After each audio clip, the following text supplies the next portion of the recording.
Deion Sanders has done it again on the recruiting trail.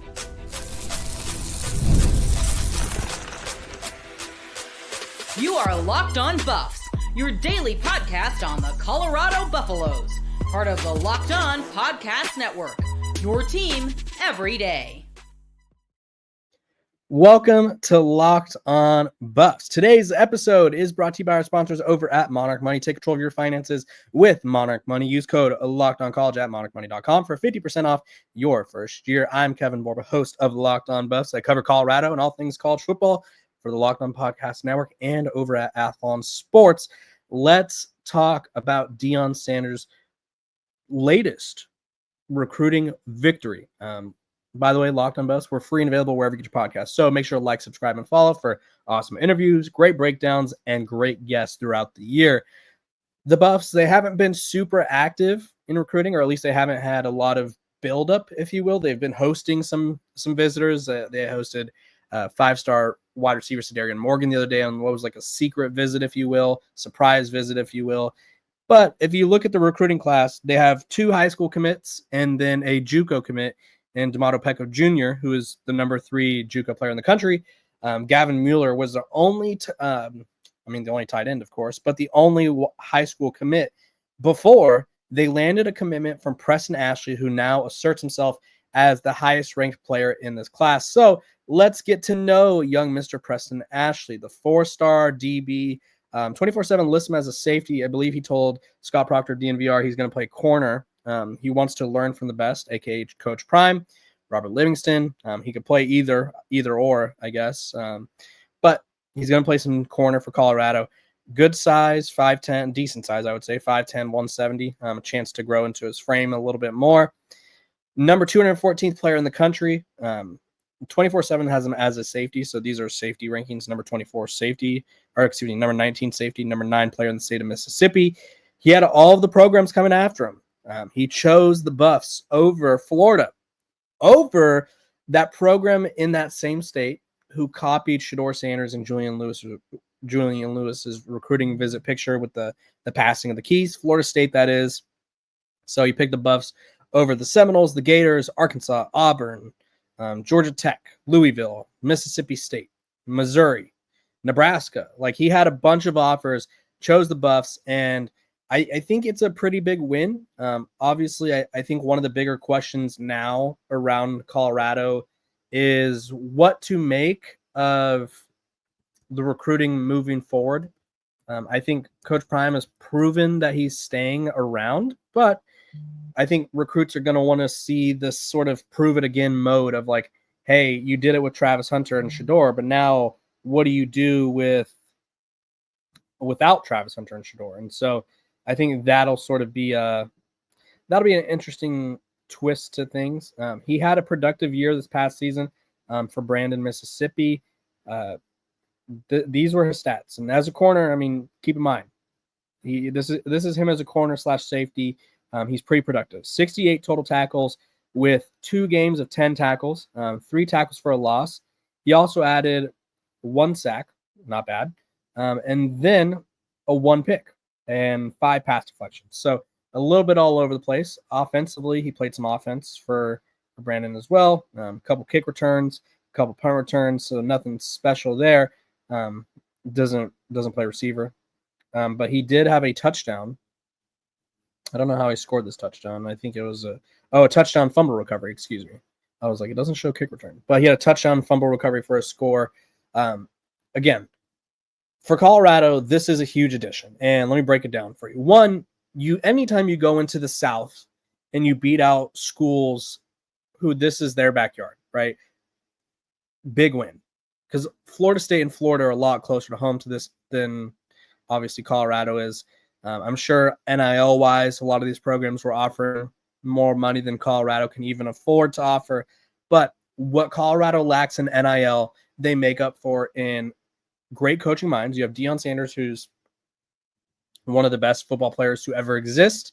You have Warren Sapp. Obviously, he's not going to work with Warren Sapp frequently or probably at all, but he's in the room. You have Coach Mathis, who great NFL career himself. You have Robert Livingston, who spent over a decade in the NFL coaching and working around some of the top players in the league, producing all pros, producing Pro Bowl safeties, corners, whatever it is. You have that. You also have a clear path to the field. Now, I know Colorado fans probably don't want to think about this until we have to, right? But heading into this next season, Preston Hodge, DJ McKinney, barring some shocking turn of events, last year for both of them, right? They have RJ Johnson out there, who's I think I'm really high on. But at the end of the day, like you look at Colorado's depth chart, and it's a very veteran based on defense, especially at corner. Because right now you have, like I said, you have RJ Johnson. He'll be back, barring unless he has a great year and goes to the NFL, which is a great problem to have for Colorado. DJ McKinney, Preston Hodge, they're going to be gone. Tyrekus Davis, the Wyoming transfer, is going to be gone. Ivan Yates, I think he was a transfer in last year. He's going to be gone. Who else am I mixing? Makari Vickers will be back, assuming he doesn't leave the program or anything, and he returns. But one of those things where Colorado's going to need depth. Colorado's never shied away from playing corners or playing freshmen early, right? Jordan Seaton was a 12 or 13 game starter. Cormani McLean, although he didn't work his way onto the field right away, he got some early playing time, right? Michael Welch last year, early playing time. They leaned on him heavily before he went down with an injury. So Colorado's getting a guy who's going to have a chance to play right away. You're getting a guy who a lot of SEC programs wanted, and you're getting a guy who right now is headlining your class, and maybe he brings in a few more guys with him. So pretty big addition. When he talked about Colorado, he said just the place of Boulder and how great Coach Mathis and Robert Livingston are, and they could put me in the place I want to be. That's what he said before joining Colorado. He says they have the best staff in the world, plain and simple. So clearly he is all in on the Buffs. He said my main takeaway was that this is the place for me. And if I want to make it to the NFL, CU is the place. Everything about it, from coaches to the city, I was really blown away from everything. So clearly this guy likes everything about Colorado. He's not just there for the coaches. He's there for the program, the environment. Colorado itself, Boulder, great place. So really big win on the recruiting trail. I expect Colorado to sort of, I think you're going to be seeing an increase in commitments here in the coming weeks, because this is sort of the big recruiting time of the year, because I don't think most recruits want to go into their senior year uncommitted because they want to focus on the task at hand. So you're going to see a lot more decisions made, and you're going to see a lot more targets for the Buffs. Speaking of, they have a really big defensive line target that I think they're in really good position for, and they really need him. But first, we're going to take a quick break.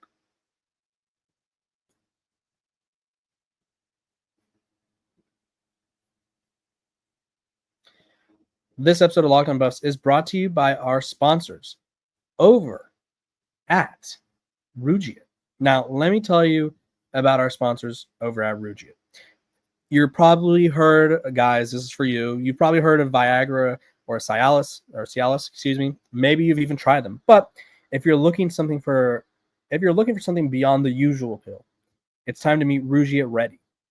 Rugia Ready is a next-gen prescription treatment designed to amplify arousal in the brain and boost blood flow. Unlike the usual pills that could take hours, Rugia's 3-in-1 formula dissolves under your tongue and kicks in fast, on average in 15 minutes.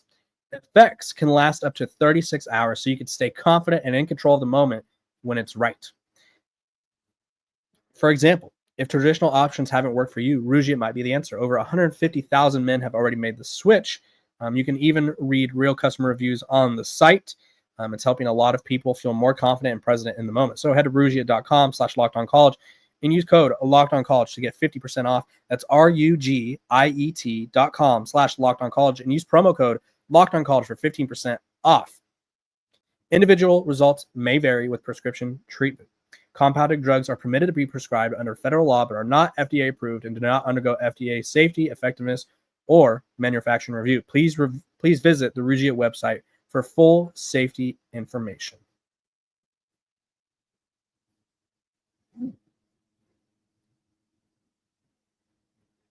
Welcome back to Locked On Buffs. Appreciate you guys for tuning in every single day, making me your first listen of the day. We are free and available wherever you get your podcasts. So do me a favor, hit that subscribe button, hit that like button, give me 5 stars wherever you listen to your podcast. Let's talk recruiting. The Buffs are in on one of the biggest players in the country. I would say he's one of the more underrated one of the more underrated recruits. because he's got the size. He plays at a California powerhouse in Rancho Santa Margarita. He's from Rancho Santa Margarita. He goes to Santa Margarita Catholic, really big school and down south in California. He ranks as the 1100th national player nationally, 118th defensive lineman, 90th player in the state of California. His name is Manoah Faupusa, I believe is how you pronounce his last name. Programs like Arizona, Colorado, North Carolina are the final three, I believe. Maryland and Oklahoma State were also in the mix. It's one of those things where realistically, Faupusa is 6'2", 310. I think he likes what he sees about Colorado. He talked about the Polynesian connection, which I think, I don't know if it's as prevalent now, but it is one of those things where it could help. This is what he had to say about, because he put Colorado in his top three. This is what he had to say about the Buffs, because at the end of the day, you could always use some size, and this guy has plenty of it. So in an interview with 24/7 Sports, he said, "My main takeaway from my time in Boulder was that they have a defensive scheme that will fit how I play and put me in the best position possible at all times." He says, the message I got from the staff was that I'm a high priority for them to get on board. He said, "This process has been very fun and nothing but a blessing." From my Lord up above. The main stress that is involved is having to worry about if you'll make the right choice or not. But I heard many times, if it feels right, it's most likely right. In this 24/7 Sport article, they have a size even bigger, 6'3", 350. So he's grown a little bit even more. Has that size that could come in and play right away. He says, "My offseason has gone really well and shedding a lot of weight and will continue to do so. And the team is coming together. I'm very excited for this season." So big-bodied. He took his whole family on the trip. I think this is one of those things where I think this is the Pecco effect, right? I think that his experience in Polynesian ties are really helping Colorado. You need size up front.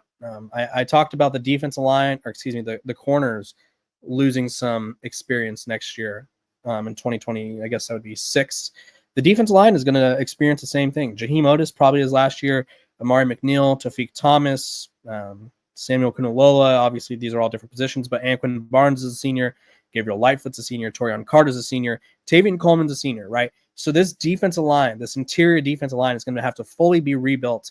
And if you're Colorado, you're going to want to have a guy who, one, you could develop into what we saw Chidozie Nwankwo be, what we've seen or what we expect from Jaheim Otis, who has that All-American potential, right? You're going to want to see all those things from him, from our fellow here. And realistically, you want to see Manoah Faupusa slide into that role and be in a position where you don't have to rely on him right away, but he can play right away. And I think that's what Colorado has been offering to a lot of these freshmen. It's like, hey, you could go wherever in the country, right? That we're not saying you're not gonna play everywhere, or you're not gonna have an opportunity to start other places. But at the end of the day, we are offering you that opportunity to play on national television every week, to play for Warren Sapp, which is a pretty big deal because his other 3 finalists, Arizona, North Carolina has Bill Belichick, right? Does Bill Belichick have as much pull at defensive tackle or nose guard, whatever, than Warren Sapp? I doubt it, right? Bill Belichick is a great coach, probably the best to ever do it, NFL-wise. That being said, Colorado has the best to ever do it at that position. And I think Warren Sapp has been a really pivotal mind in that Colorado coaching room because he brings in the player experience. He brings in the sort of like, hey, I've done this. Let me give you everything I know so you could do it as well. And I think that really moves mountains. And so I expect Colorado to land him. If I had to put in a prediction now, I just feel like, one, he's closer to home than Arizona's about the same. Arizona's probably closer, but he's close-ish to home. D'Amato Pecco's there. Colorado has a clear path to the field for him. And at the end of the day, they need size. They need his interior presence. And I'm really, really liking what I'm hearing about his recruitment.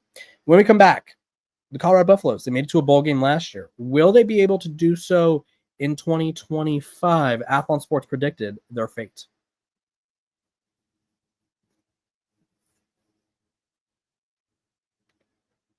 Ever wish managing your money felt easier? With Monarch Money, it can. Whether you're growing your savings or planning a big purchase, Monarch Money puts you in the driver's seat. It's like having your own personal CFO, giving you full visibility and control over your finances. Monarch Money is more than just a budgeting app. It's a complete financial command center. You can track all your accounts, investments, and spending in one place. So in addition to managing your money, you're also building wealth. What was the most surprising thing when I started using Monarch Money? Well, how much I was spending on DoorDash and food delivery services, right? You get a little lazy in the kitchen. You're like, I don't really want to cook. I'm just going to order from here, order from there. And next thing you know, hundreds of dollars, because they charge those extra fees. Monarch Money is like, hey, dude, you're saving for a house, right? You're saving for a wedding. Maybe pump the brakes a little bit, right? Pump the brakes a little bit. And it's like, okay, yeah, that helps me. That gives me insight that I wasn't really aware I needed. So take control of your finances with Monarch Money. Use code LOCKEDONCollege at monarchmoney.com for 50 your first year. That's monarchmoney.com, code LOCKEDONCollege for half off your first year.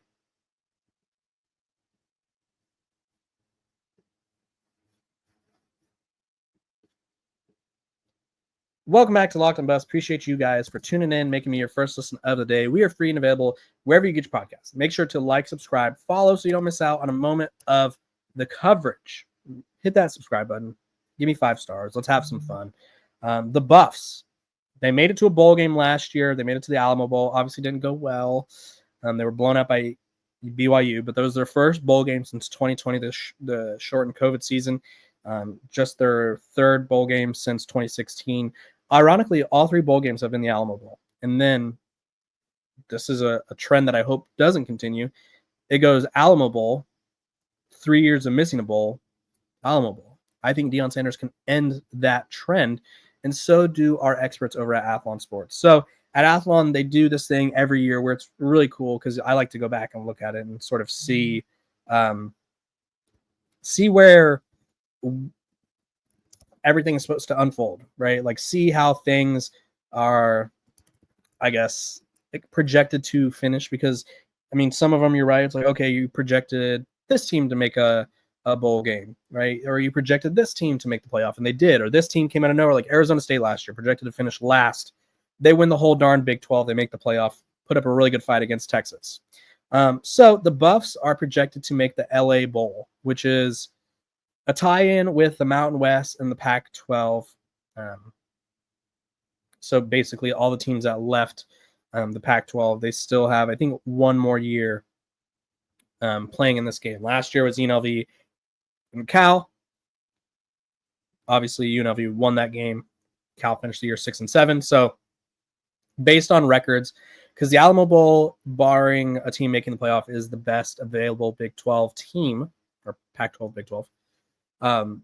So that's where Colorado and BYU came into play, because obviously Arizona State was in the playoff, and Washington and whoever else were all wasn't in the mix. You know what I mean, right? So Colorado's projected to be there, which their win total is 6.5. So this tells me that they're expecting Colorado to be 6-6, 7-6 by the time bowl season rolls around.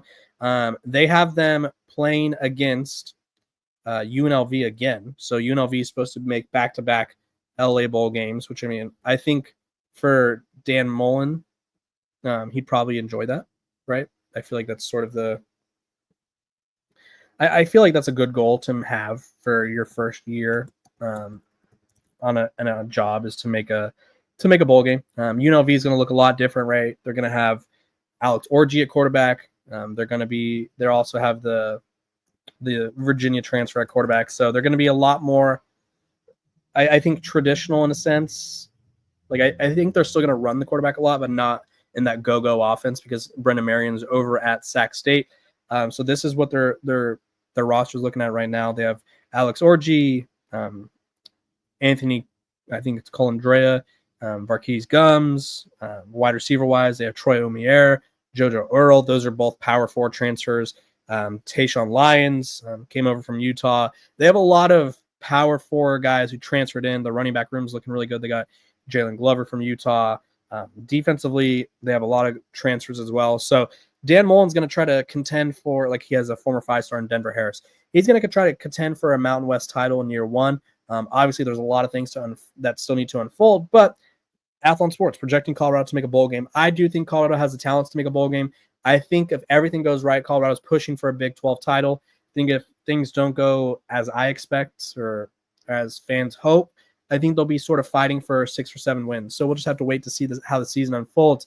If you had to guess right now, what would Colorado's win-loss record be in 2025? Let me know what you think, and I will see you guys next time. This has been Locked on Buffs. I'm your host, Kevin Boulder.